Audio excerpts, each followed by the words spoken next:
إن الحمد لله نحمده ونستعينه ونستغفره ونعوذ بالله من شرور أنفسنا ومن سيئات أعمالنا من يهده الله فلا مضل له ومن يضلل فلا هادي له وأشهد أن لا إله إلا الله وحده لا شريك له وأشهد أن محمدا عبده ورسوله صلى الله عليه وعلى آله وصحبه وسلم.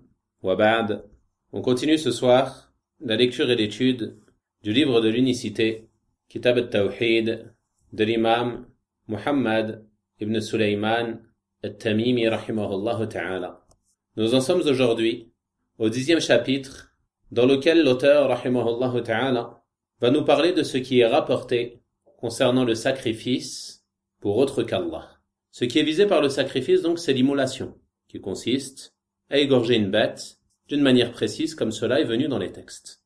Et l'auteur, rahimahullah ta'ala, nous parle ici du sacrifice dans le cas où il est fait pour autre qu'Allah subhanahu wa ta'ala. Et vous observez ici qu'il n'a pas posé de jugement sur cet acte. Il n'a pas précisé dans le titre si cela relève du polythéisme ou non. Et ce car en réalité, le sacrifice pour autre qu'Allah subhanahu wa ta'ala se divise en deux catégories. La première catégorie est le sacrifice pour autre qu'Allah subhanahu wa ta'ala dans le but de glorifier et vénérer celui pour qui on sacrifie, comme ceux qui sacrifient pour les djinns, ceux qui sacrifient pour les morts, et autres parmi les formes de sacrifice pour autre qu'Allah subhanahu wa ta'ala qui relèvent du polythéisme majeur, du shirk akbar, dont l'auteur sort de la religion de l'islam. La deuxième catégorie de sacrifice pour autre qu'Allah subhanahu wa ta'ala, c'est-à-dire dont la motivation n'est pas, dans un premier lieu, de se rapprocher d'Allah subhanahu wa ta'ala.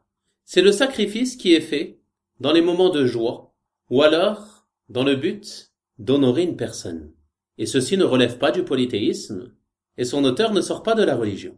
Car ceci fait partie des habitudes et des choses usuelles. Et la base est qu'elles sont permises. Et je vais donner un exemple afin de clarifier cela.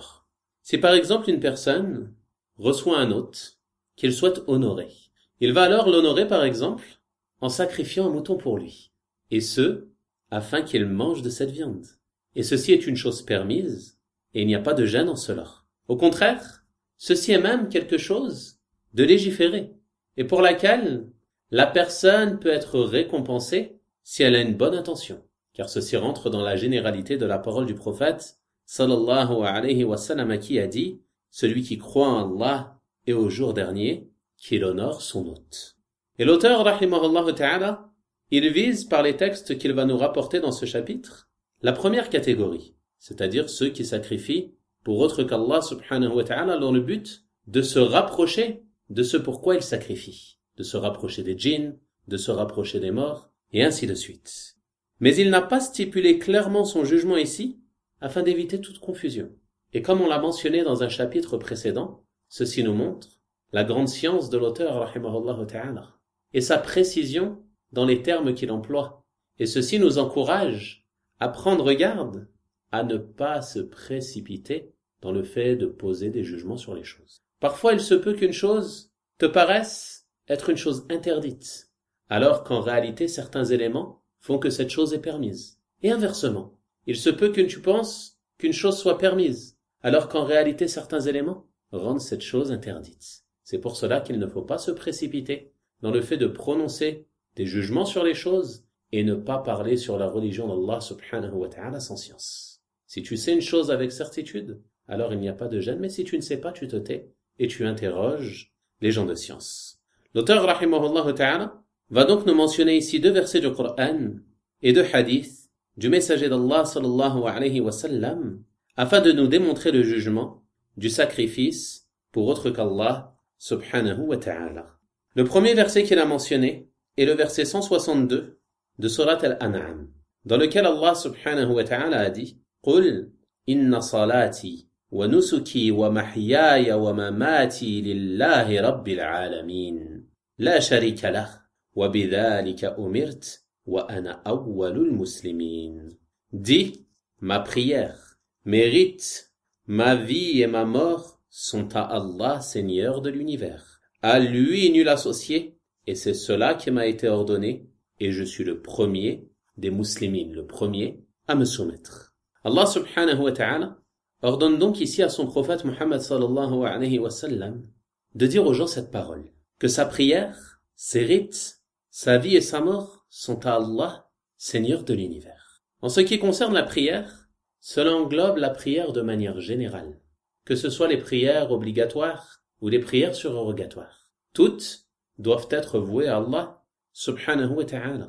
Et la prière, elle fait partie des adorations les plus nobles. Et ce car elle comprend en elle différentes sortes d'adorations. Des adorations du cœur, des adorations de la langue et des adorations avec les membres du corps. En effet, si tu médites sur la prière, tu te rends compte qu'elle englobe nombre d'adorations du cœur, comme par exemple le khushu', l'humilité, la crainte d'Allah subhanahu wa ta'ala, la peur et l'espoir. Tu pries par espoir de la récompense d'Allah subhanahu wa ta'ala, par peur de son châtiment. Et tout ceci sont des adorations du cœur. Également, elle comprend des adorations de la langue, comme le takbir, lorsque tu dis Allahu Akbar pour commencer ta prière, lorsque tu loues Allah, que tu le purifies dans tes inclinations, tes prosternations, lorsque tu l'invoques, et également la récitation du Coran lors de la station debout. Elle comprend également un certain nombre d'actes du corps, la station debout, l'inclination, la prosternation, l'assise, et ainsi de suite. Donc tout ceci nous démontre que la prière, c'est une adoration immense qui réunit en elle ce qui n'est pas réuni dans d'autres adorations. Et c'est pour cela qu'Allah subhanahu wa ta'ala en a fait le pilier de l'islam, le pilier le plus important après les deux attestations de foi. Allah subhanahu wa ta'ala ordonne donc à son prophète sallallahu alayhi wa sallam de dire que cette prière, elle est pour Allah, Seigneur de l'univers. À lui nul associé. Ensuite il lui dit, et mes rites. Ce qui est visé par les rites ici, ce sont les bêtes qui sont égorgées dans le but de se rapprocher d'Allah subhanahu wa ta'ala. Entre dans cela l'offrande lors du pèlerinage, également le sacrifice lors du Eid, ou alors la aqiqa, suite à la naissance d'un enfant. Tout ceci rentre dans la généralité du mot nusuk, en arabe, qui est mentionné dans le verset. Allah subhanahu wa ta'ala ordonne donc à son prophète sallallahu alayhi wa sallam de dire que son sacrifice, tout comme sa prière, est pour Allah subhanahu wa ta'ala, Seigneur de l'univers.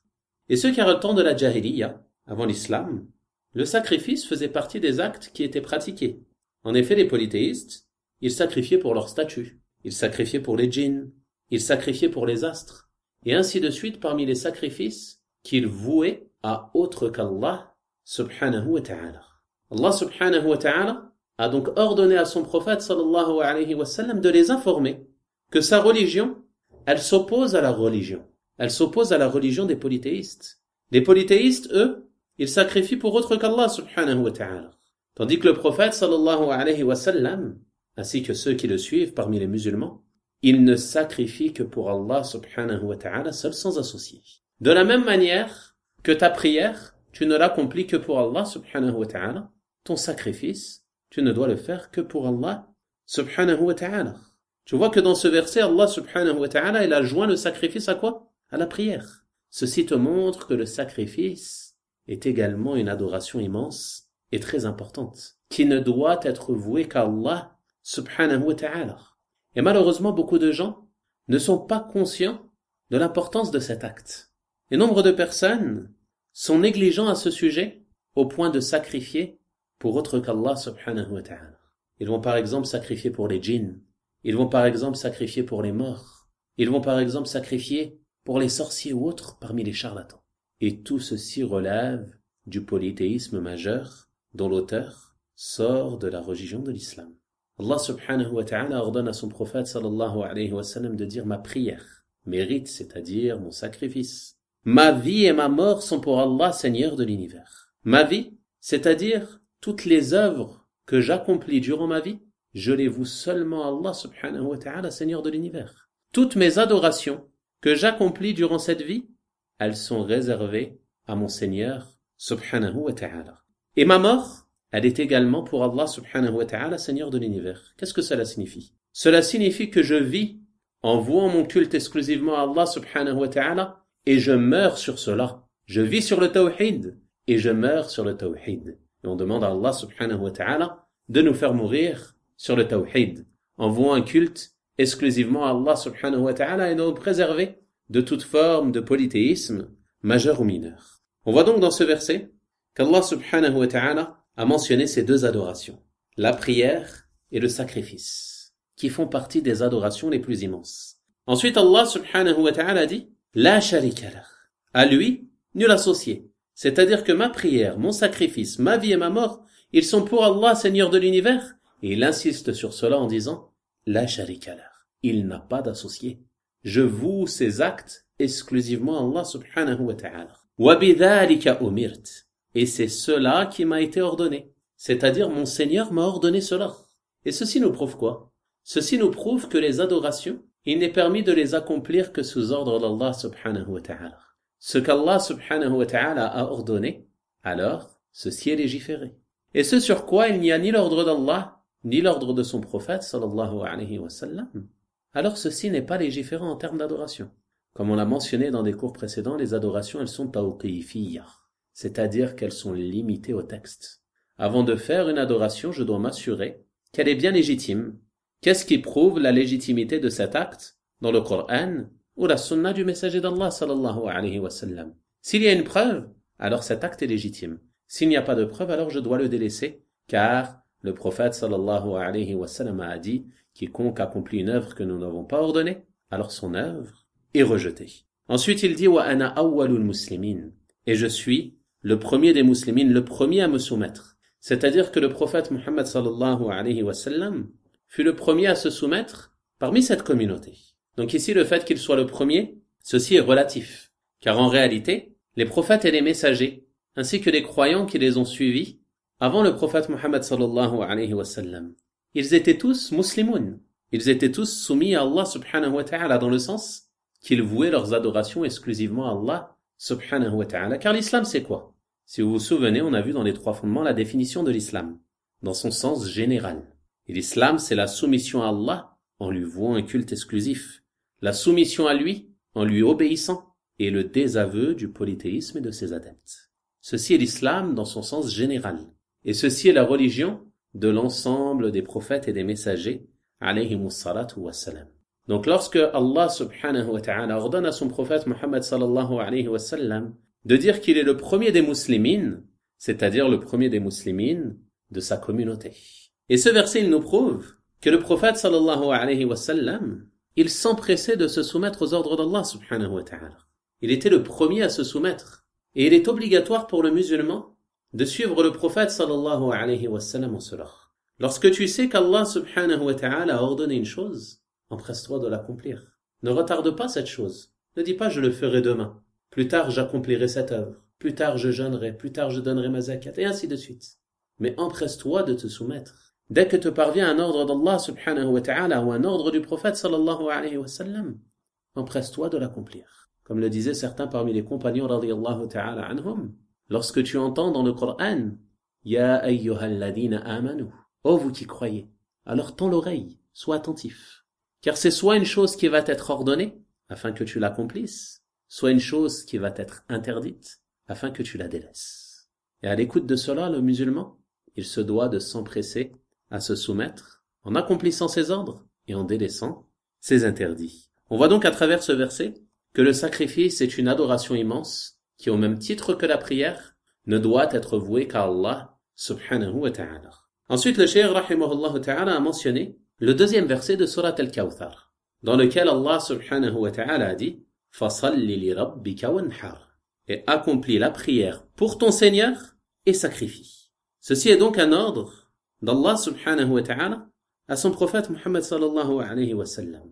Il lui ordonne d'accomplir la prière en lui vouant exclusivement et également de sacrifier en lui vouant exclusivement ce sacrifice. Et les gens de science ont mentionné qu'Allah subhanahu wa ta'ala a ordonné cela à son prophète sallallahu alayhi wa sallam en guise de reconnaissance, car il lui a accordé Al-Kawthar. Al-Kawthar, qui est un fleuve au paradis, qui a été accordé au prophète sallallahu alayhi wa sallam. Et il a été dit qu'Al-Kawthar, cela désigne également le bien abondant. Et le bien abondant a été accordé au prophète Muhammad sallallahu alayhi wa sallam. Allah subhanahu wa ta'ala lui annonce donc qu'il lui a accordé Al-Kawthar, le bien abondant, le fleuve au paradis. Puis il lui ordonne en guise de reconnaissance de vouer exclusivement à Allah subhanahu wa ta'ala sa prière et son sacrifice. On voit qu'à nouveau, il a réuni entre ces deux adorations immenses qui sont la prière et le sacrifice. Et ceci nous indique une fois de plus qu'au même titre que la prière, le sacrifice ne doit être voué qu'à Allah subhanahu wa ta'ala. De la même manière qu'il t'est interdit de te prosterner pour autre qu'Allah, il t'est interdit d'égorger une bête pour autre qu'Allah subhanahu wa ta'ala. Car celui qui se prosterne pour autre qu'Allah, celui-ci a commis du polythéisme majeur, qui le fait sortir de la religion de l'islam. Et de la même manière, celui qui sacrifie pour autre qu'Allah subhanahu wa ta'ala, il a fait du polythéisme majeur, qui le fait sortir de la religion de l'islam. On voit donc que dans ces deux versets que l'auteur, rahimahullah ta'ala, a mentionné, le verset de Surat Al-An'am et le verset de Surat Al-Kawthar, Allah subhanahu wa ta'ala a joint ces deux adorations. Et ceci nous montre que le sacrifice est une adoration, et comme c'est une adoration, il est interdit de la vouer à autre qu'Allah subhanahu wa ta'ala. Ensuite, le cheikh rahimahullah ta'ala a mentionné deux hadiths. Le premier est rapporté par Ali, radiyallahu ta'ala anhu, c'est-à-dire Ali ibn Abi Talib. Il nous dit, le messager d'Allah sallallahu alayhi wa sallam m'a rapporté 4 paroles. Allah maudit celui qui sacrifie pour autre qu'Allah. Allah maudit celui qui maudit ses parents. Allah maudit celui qui protège un criminel.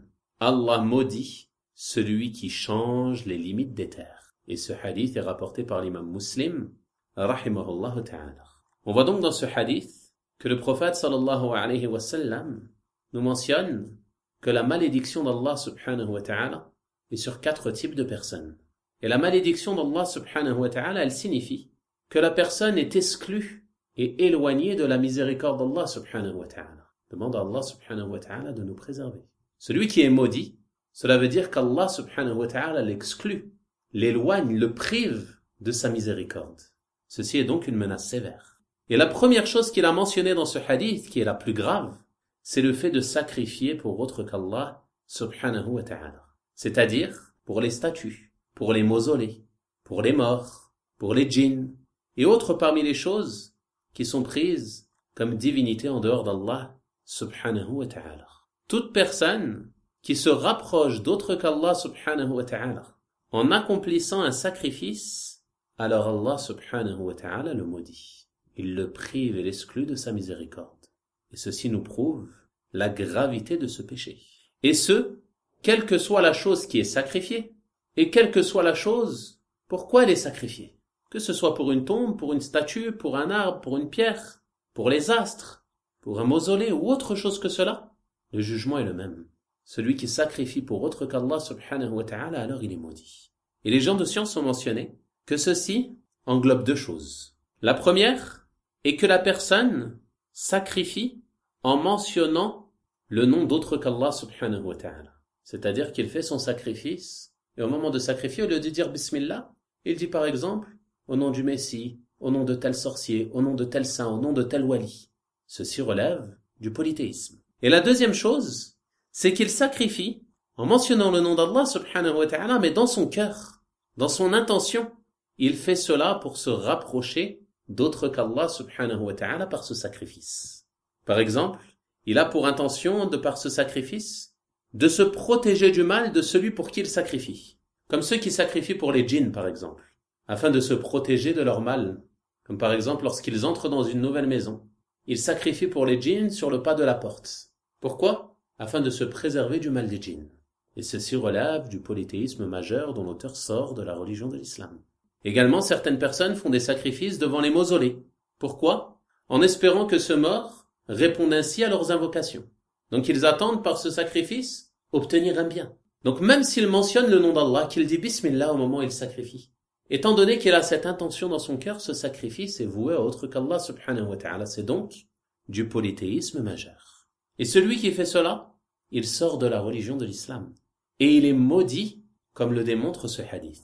Qu'il l'ait prononcé, c'est-à-dire qu'il ait fait ce sacrifice au nom d'autre qu'Allah subhanahu wa ta'ala, au nom du mort, au nom du mausolée, au nom du saint ou du wali intel et ainsi de suite, ou alors qu'il ait simplement eu cette intention dans son cœur. Et la bête qui est sacrifiée, elle est interdite, illicite à la consommation.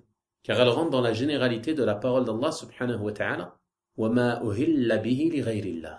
Donc ce verset il englobe ce qui est sacrifié au nom d'autre qu'Allah subhanahu wa ta'ala, mais également ce qui est sacrifié au nom d'Allah, mais dont l'intention est de se rapprocher d'autre qu'Allah, comme de se rapprocher des djinns, comme de se rapprocher des morts, comme de se rapprocher des sorciers, des charlatans, ou autres parmi les choses qui sont adorées en dehors d'Allah subhanahu wa ta'ala. Et ceci est beaucoup ordonné par les sorciers et les charlatans.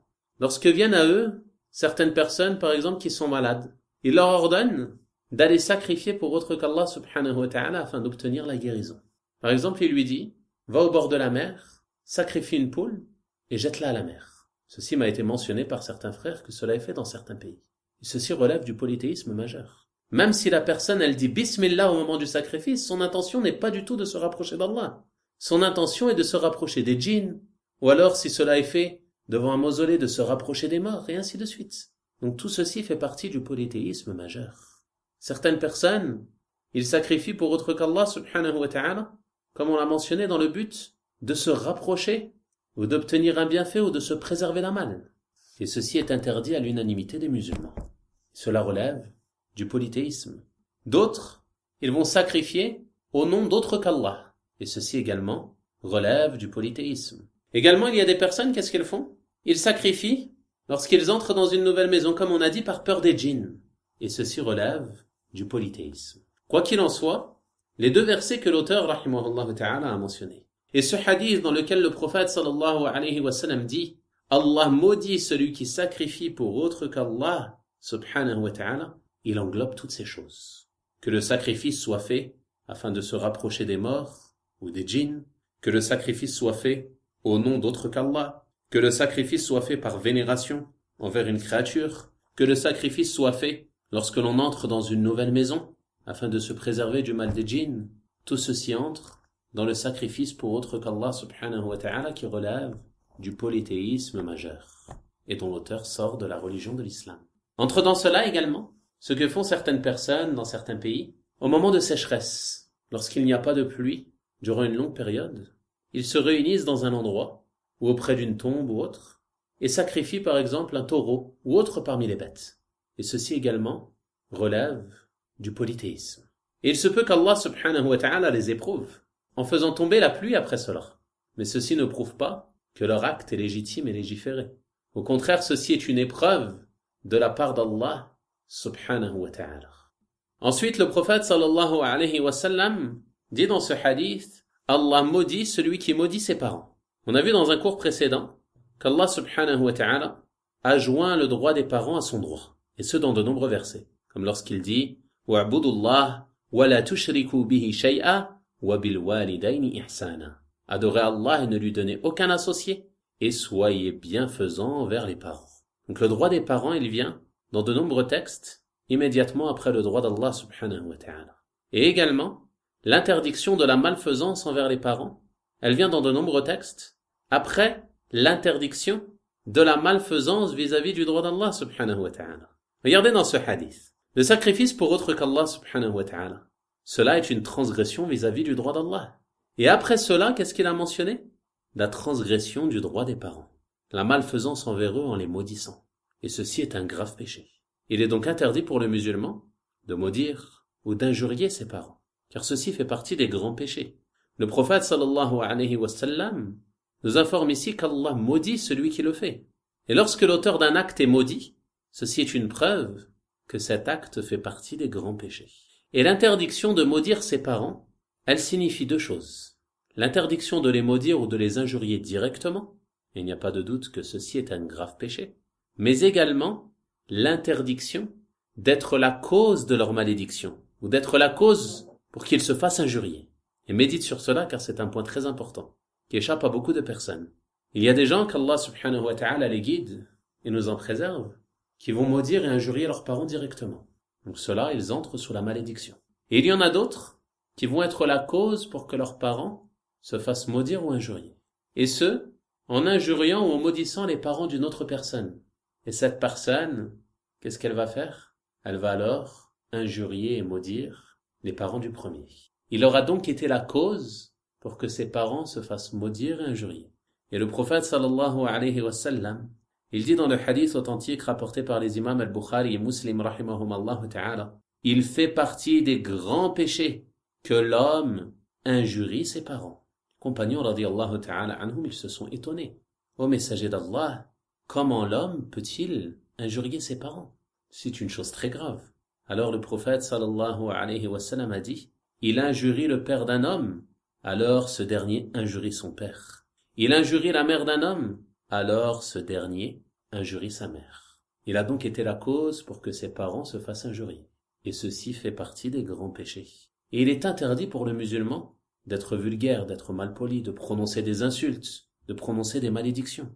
Mais le musulman, il se doit de préserver sa langue de cela et de ne prononcer que des belles paroles avec sa langue. Comme Allah subhanahu wa ta'ala a dit « وَقُولُوا لِلنَّاسِ حُسْنًا » et dit aux gens des belles paroles. Le musulman doit donc préserver sa langue de la malédiction et de l'injure de quiconque parmi les gens.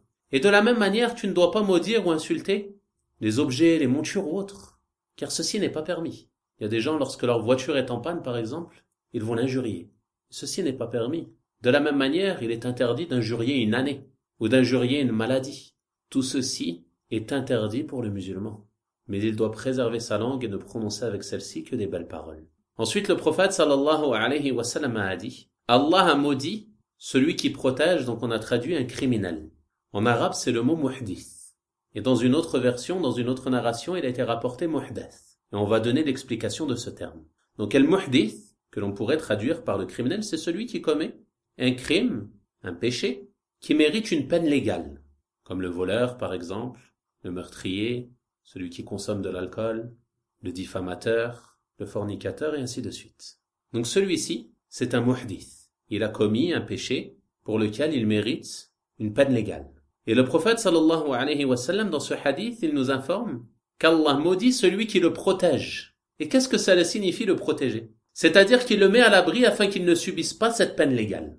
Par exemple, il va essayer d'intercéder en sa faveur. Celui-ci s'est fait juger, condamné pour un grand péché, d'une peine légale, des coups de fouet, la peine capitale, ou autre parmi les peines légales en islam. Alors il va venir essayer d'intercéder en sa faveur, afin qu'il ne subisse pas cette peine. Ou alors, de par sa force ou son autorité, il va essayer d'empêcher que la peine légale, elle soit accomplie sur lui. Et tout ceci entre dans l'interdiction qui est visée dans ce hadith. Allah maudit celui qui protège un muhdith, un criminel, et qui essaye d'empêcher que la peine légale soit accomplie sur lui. Et comme on a dit dans d'autres narrations du hadith, le mot il est venu avec une fatha sur le dal, muhdath, qu'Allah maudit celui qui protège, muhdathan. Et al-muhdath qui est visé par cela, c'est le bid'a, c'est l'innovation. Qu'Allah maudisse ou Allah maudit celui qui protège l'innovation. Et les gens de science ont dit, c'est-à-dire celui qui agrée l'innovation. Celui qui agrée l'innovation et qu'il ne la condamne pas, il ne la blâme pas, alors qu'il en a les capacités. Alors c'est comme s'il avait protégé cette innovation. Comme ceux qui voient les innovations devant eux, et qui se taisent, et qui ne les condamnent pas. Ils ne préviennent pas les gens, et ne les avertissent pas que ceci sont des innovations et qu'elles sont interdites. Mais ils se taisent et les délaissent. Alors celui-ci, il entre dans la malédiction d'après ce hadith. Son silence vaut guise d'agrément et d'acceptation, s'il a les capacités de condamner cette innovation. Alors que dire de ceux qui directement appellent aux innovations, ou protègent et défendent les innovations et les innovateurs, wal'iyadu billah. Ensuite, le prophète sallallahu alayhi wa sallam a dit « Allah maudit celui qui change les limites de la terre. » C'est-à-dire, celui par exemple qui possède une parcelle de terrain qui est délimitée et qui va retirer ses délimitations, ou alors les écarter en agrandissant son terrain et en prenant ainsi du terrain d'autrui. Alors celui-ci, il est maudit. Il est privé de la miséricorde d'Allah subhanahu wa ta'ala. Et beaucoup de gens sont négligents à ce sujet. Il a un terrain qui fait par exemple 10 mètres sur 10 mètres. Il va alors élargir les délimitations de son terrain de quelques mètres de part et d'autre. Il pense que ceci n'est pas grave, qu'il n'y a pas de gêne. Or, comme on le voit dans ce hadith, Allah subhanahu wa ta'ala maudit celui qui change les limites de la terre, qui agrandit les limites de son terrain, qui diminue les limites du terrain d'autrui. Et dans un autre hadith, rapporté par Al-Bukhari et Muslim rahimahumallahu ta'ala, le prophète sallallahu alayhi wa sallam a dit « Celui qui usurpe un empan de terre, juste un empan, ne parle pas de plusieurs mètres carrés ou autre, un empan. c'est-à-dire la distance qui sépare le pouce de l'auriculaire. Celui qui usurpe un empan de terre injustement portera autour de son cou au jour de la résurrection l'étendue de cet empan tiré sur cette terre. Ceci est donc une menace sévère de la part du prophète sallallahu alayhi wa sallam contre les auteurs de ce péché. Ce qu'il faut retenir ici de ce hadith, et ce pourquoi l'auteur rahimahullah ta'ala l'a mentionné, c'est l'interdiction de sacrifier pour autre qu'Allah subhanahu wa ta'ala. Car Allah subhanahu wa ta'ala maudit celui qui sacrifie pour autre que lui, et on voit également la gravité de ce péché, qui est le plus grave, qui a été mentionné ici, car c'est par celui-ci que le prophète sallallahu alayhi wa sallam a commencé. Enfin, l'auteur rahimahullah ta'ala a mentionné un second hadith, qui est un hadith très surprenant, et qui contient de nombreuses leçons. Il a dit rahimahullah, d'après Tariq ibn Shihab, le messager d'Allah sallallahu alayhi wa sallam a dit: un homme est entré au paradis en raison d'une mouche, et un autre homme est entré en enfer en raison d'une mouche. Les compagnons radiyallahu ta'ala anhum, bien sûr, ils ont été étonnés de cela. Ils ont donc dit: comment cela est-il possible au messager d'Allah? Le prophète sallallahu alayhi wa sallam leur a ensuite raconté. Et il dit: deux hommes sont passés auprès d'un peuple qui avait une statue, c'est-à-dire une statue qu'ils adoraient, en dehors d'Allah subhanahu wa ta'ala. Et ils ne laissaient personne passer jusqu'à ce qu'ils présentent une chose en offrande pour cette statue. C'est-à-dire jusqu'à ce qu'ils fassent un sacrifice à titre de glorification et de vénération pour leur statue qu'ils adoraient. Alors lorsque ces deux hommes sont passés, ils ont dit au premier: fais une offrande. Il répondit alors: je n'ai rien donné en offrande. C'est-à-dire qu'il s'est excusé par le fait de ne rien posséder à donner en offrande. Il n'a pas dit non, je ne donnerai rien en offrande pour votre statut, ceci est du polythéisme, ceci est interdit. Mais il a dit: je n'ai rien à donner en offrande. C'est-à-dire que si j'avais quelque chose, je l'aurais fait. Mais je n'ai rien à donner en offrande, je ne peux rien donner. Ils lui ont alors dit: donne en offrande ne serait-ce qu'une mouche. C'est-à-dire sacrifie ne serait-ce qu'une mouche pour notre statut. Il a alors sacrifié cette mouche et ils lui ont laissé passer son chemin. Ils l'ont autorisé à passer étant donné qu'il avait donné cette mouche en offrande pour leur statut. Le prophète sallallahu alayhi wa sallam dit ensuite: il entra alors en enfer. Pourquoi il entra en enfer? En raison de cet acte de polythéisme majeur. Car il a sacrifié cette mouche pour autre qu'Allah subhanahu wa ta'ala. On voit donc que quelle que soit la chose qui est sacrifiée pour autre qu'Allah, aussi insignifiante soit-elle, ceci est un péché très grave. Et ce qui est pris en compte, c'est ce qu'il y a dans le cœur de la personne, son intention. Le fait qu'elle cherche par cet acte à se rapprocher d'autre qu'Allah subhanahu wa ta'ala. Même si la chose qu'elle sacrifie est insignifiante et sans valeur. Le fait que par cet acte elle cherche à se rapprocher d'autre qu'Allah subhanahu wa ta'ala, elle a alors commis du polythéisme majeur et sort, en raison de cela, de la religion de l'islam. On demande à Allah subhanahu wa ta'ala de nous en préserver. Il dit ensuite au second: présente quelque chose en offrande. Il dit alors: je ne présenterai rien en offrande pour autre qu'Allah subhanahu wa ta'ala. Il a donc refusé et a condamné le polythéisme. Le prophète sallallahu alayhi wa sallam nous dit ensuite: ils ont alors frappé son cou, c'est-à-dire qu'ils l'ont tué, et il est entré au paradis. Pourquoi il est entré au paradis? En raison de son tawhid, du fait qu'il a refusé de se soumettre à cette demande et qu'il a voué son culte exclusivement à Allah subhanahu wa ta'ala. Il a condamné le polythéisme. Donc ce hadith, il nous prouve l'interdiction du sacrifice pour autre qu'Allah subhanahu wa ta'ala. Et que celui qui sacrifie une chose, quelle qu'elle soit, pour autre qu'Allah subhanahu wa ta'ala, alors il a commis du polythéisme. Regardez cet homme, il est entré au feu à cause du sacrifice d'une mouche. Donc on voit que même si la chose qui est sacrifiée est insignifiante et sans valeur, cela ne change rien à la gravité de ce péché, qui fait sortir la personne de la religion de l'islam. Quant au deuxième homme, il savait la gravité du polythéisme. Il savait la gravité du shirk. Alors il s'en a écarté. Et il a refusé même de sacrifier qu'une mouche. Il a dit: je ne sacrifierai rien pour autre qu'Allah subhanahu wa ta'ala, car tout mon sacrifice, comme on l'a vu dans le verset, il est pour Allah subhanahu wa ta'ala, Seigneur de l'univers, à lui nul associé. Et on voit à travers ce hadith que ce qui est pris en compte, c'est les œuvres du cœur. Qu'est-ce qu'il y a dans ton cœur comme intention? Qu'est-ce qu'il y a dans ton cœur comme croyance? Regardez, cet homme, il n'a sacrifié qu'une mouche. Mais du fait qu'il l'a sacrifié pour se rapprocher d'autre qu'Allah subhanahu wa ta'ala, alors il est entré en enfer. Et on voit également dans ce hadith que cet homme, il était croyant. Et que la cause de son entrée en enfer, c'est ce sacrifice de cette mouche pour autre qu'Allah subhanahu wa ta'ala. Car s'il était mécréant, qu'il n'était pas croyant, il serait entré en enfer même s'il n'avait pas sacrifié cette mouche. Or le prophète sallallahu alayhi wa sallam nous dit qu'il est entré en enfer en raison du sacrifice de cette mouche. Ceci nous indique donc qu'il était croyant et qu'il est sorti de l'islam en raison de cet acte.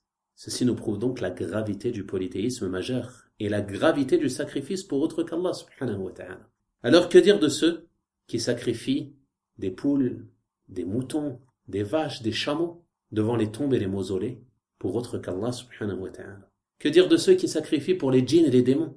Que dire de ceux qui sacrifient pour les sorciers et les charlatans? Il n'y a pas de doute que ceci est d'autant plus grave et que cela fait partie du polythéisme majeur dont l'auteur sort de la religion de l'islam. Il ne sera pas pardonné et il sera éternellement en enfer s'il meurt sur cela sans s'en repentir. Demande à Allah subhanahu wa ta'ala de nous en préserver. Donc on a terminé avec ce chapitre et on a vu en résumé, dans les deux versets que l'auteur rahimahullah ta'ala a cités, l'obligation que le sacrifice ne soit voué qu'à Allah subhanahu wa ta'ala au même titre que la prière. Car le sacrifice est une adoration, il doit donc être voué exclusivement à Allah subhanahu wa ta'ala. Dans le premier hadith, on a vu l'interdiction de sacrifier pour autre qu'Allah subhanahu wa ta'ala. Et que celui qui sacrifie pour autre qu'Allah, alors il est maudit. Il est privé et éloigné de la miséricorde d'Allah subhanahu wa ta'ala. Et dans le deuxième hadith, on a vu que celui qui sacrifie pour autre qu'Allah subhanahu wa ta'ala, aussi insignifiante soit la chose qu'il sacrifie, à partir du moment où son intention est de se rapprocher de cette chose, alors celui-ci a commis du polythéisme majeur, il sort de la religion de l'islam, et il sera éternellement au feu de l'enfer s'il meurt sur cela, sans s'en repentir. Et avant de terminer, j'aimerais vous dire brièvement les différentes catégories du sacrifice. Le sacrifice, d'un point de vue général, il se divise en deux catégories. Le sacrifice usuel et le sacrifice cultuel. Le sacrifice usuel, c'est celui que tu vas faire par exemple afin de pouvoir manger de la viande, ou alors afin de commercer avec cette viande. Par exemple, une personne va sacrifier un mouton afin de le manger et d'en nourrir sa famille. Ou alors le boucher va sacrifier un mouton ou une vache afin d'en vendre sa viande. Ceux-ci font partie des sacrifices usuels qui sont permis. Et il n'y a pas de gêne en cela tant que l'on fait au nom d'Allah subhanahu wa ta'ala. Et la personne peut même être récompensée en fonction de son intention pour cela. Le deuxième type de sacrifice, c'est le sacrifice cultuel, celui qui est fait en guise d'adoration. Et celui-là, il se divise en trois sous-catégories. La première, c'est le sacrifice cultuel légiféré. Et c'est celui qui est pour Allah subhanahu wa ta'ala. Comme le sacrifice de l'Aïd, le sacrifice de l'offrande lors du pèlerinage, l'aqiqa après la naissance d'un enfant. Et également entre dans cela le sacrifice pour honorer un hôte, le sacrifice pour la walima lors d'un mariage, et ainsi de suite. Tout ceci sont des sacrifices qui sont faits pour Allah subhanahu wa ta'ala, qui sont des sacrifices cultuels, qui sont des adorations, et qui sont légiférés. Le deuxième type, c'est le sacrifice cultuel et innové, qui relève de l'innovation. C'est un sacrifice qui est fait pour Allah subhanahu wa ta'ala, mais qui est fait auprès d'une tombe, en pensant que le fait de sacrifier pour Allah, auprès de la tombe de ce wali, auprès du mausolée, ou dans un endroit particulier, a plus de mérite. Donc celui-ci, il ne vise pas par son sacrifice de se rapprocher du mort, ou de se rapprocher du mausolée, mais il cherche à se rapprocher d'Allah subhanahu wa ta'ala. Et pour preuve, il va prendre cette viande, et il va la donner en aumône pour Allah subhanahu wa ta'ala. Toutefois, il est venu volontairement dans cet endroit, en pensant qu'il y avait plus de mérite à sacrifier pour Allah subhanahu wa ta'ala dans cet endroit. Alors ceci est une innovation qui mène au polythéisme. Et ceci est interdit. Enfin, le troisième type de sacrifice cultuel, c'est le sacrifice cultuel shirki, qui relève du polythéisme, et c'est le fait de sacrifier pour autre qu'Allah subhanahu wa ta'ala, par vénération et dans le but de se rapprocher de cette chose pour laquelle on sacrifie. Comme ceux qui sacrifient pour les tombes, afin de se rapprocher des morts, comme ceux qui sacrifient pour les djinns, afin de se préserver de leur mal, comme ceux qui sacrifient pour les sorciers, et ainsi de suite, parmi les choses que l'on a mentionnées durant ce cours. Ceci sont donc les différentes catégories du sacrifice qu'il faut retenir afin de ne pas confondre entre ces différents types. On va donc s'arrêter là pour aujourd'hui, incha'Allah ta'ala, et on verra dans le cours de demain le prochain chapitre qui est lié à celui-ci et qui concerne l'interdiction de sacrifier pour Allah subhanahu wa ta'ala dans un endroit où on sacrifie pour autre que lui. Je demande à Allah subhanahu wa ta'ala de nous faire profiter de ce que l'on a dit et écouté, et je demande à Allah subhanahu wa ta'ala de faire de cette assise une preuve pour nous, et non pas contre nous au jour de sa rencontre. Wa sallallahu wa sallim wa barik ala nabiyyina Muhammadin wa ala alihi wa sahabatihi ajma'in, walhamdulillahi rabbil alamin, wa barakallahu fikum.